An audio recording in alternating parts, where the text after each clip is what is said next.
आयची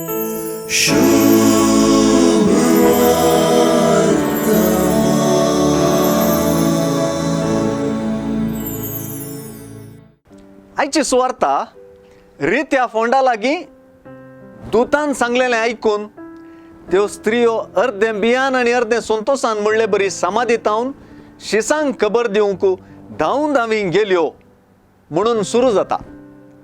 तर दुतान सांगलेलें तरी कितें? भियेल्ल्या स्त्रियांक धैर्य दिवन कुर्सायिल्ल्या जेजूक सोदच्या तांकां तो हांगा ना. ताणें सांगिल्ल्या प्रमाणे ताका जिवंत उठयला. येया ताका निकेपिल्ली सुवात पळया म्हणून सांगून हिस्स खबर ताच्या शिसांकी सांगूंक आनी गालिलेयान तांकां तो मेळटलो म्हूण सांगूंक दूत संदेश दिता. सुवार्थेगार आज विशेष करून जेजूच्या फोंडाक पारोत करून रावुल्ल्यांची प्रतिक्रिया वर्णिता. ही गजाल मातेवाच्या सुवार्थेन मात्र आमकां वाचूंक मेळटा, देखून ती महत्वाची. मातेवा प्रमाणे जेजूच्या पुनर्जीवनपणाचो संदेश दिल्लो दूत त्या स्त्रियांक दिश्टीक पडच्या वक्ता पाऱ्यागार भियान थरथरोन मेल्ल्या परी पडिल्लें विवरिलां. जेजू पुनर्जीवन जालो आनी पाऱ्यागार मेल्ल्या परी पडले. कसलो विपर्यास!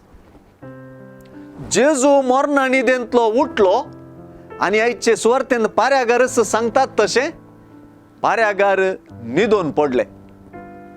न्हिदोन पडिल्ल्या पाऱ्यागारांनी वा शिपायांनी तो रितो फोंड व्हरनुच्याक लॉन्स घेवन जेजूक ताच्या शिसांनी सोर्न व्हेला म्हणजे पडलें. पाऱ्यागारांनीच न्हिदोन पडचें कितलें विपर्यासाचें! मोर्नांतलो उठलेल्या जेजूक आटापूंक पाऱ्यांगारांक की जालें ना? लोंस दिल्ल्या प्रधान याजकां आनी मातबारांच्या पंगडा की जालें ना?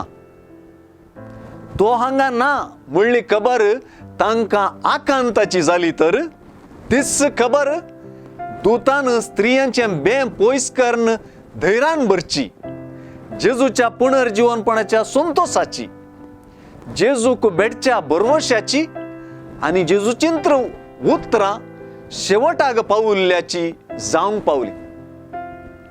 जेजूचेर बरवसलेल्या आमकां जेजूचो रितो फोंड आमचें सर्व रितेंपण काडून उडोवन पुनर्जीवनपणाच्या खऱ्या संतोषान भरता म्हणलें सुवार्थेचें सत आज त्या लॉन्स दिल्ल्यांचें आनी लॉन्स घेतिल्ल्यांचें न्हय, बगार त्या स्त्रियांचें, जेजूच्या शिसांचें आनी आमचें.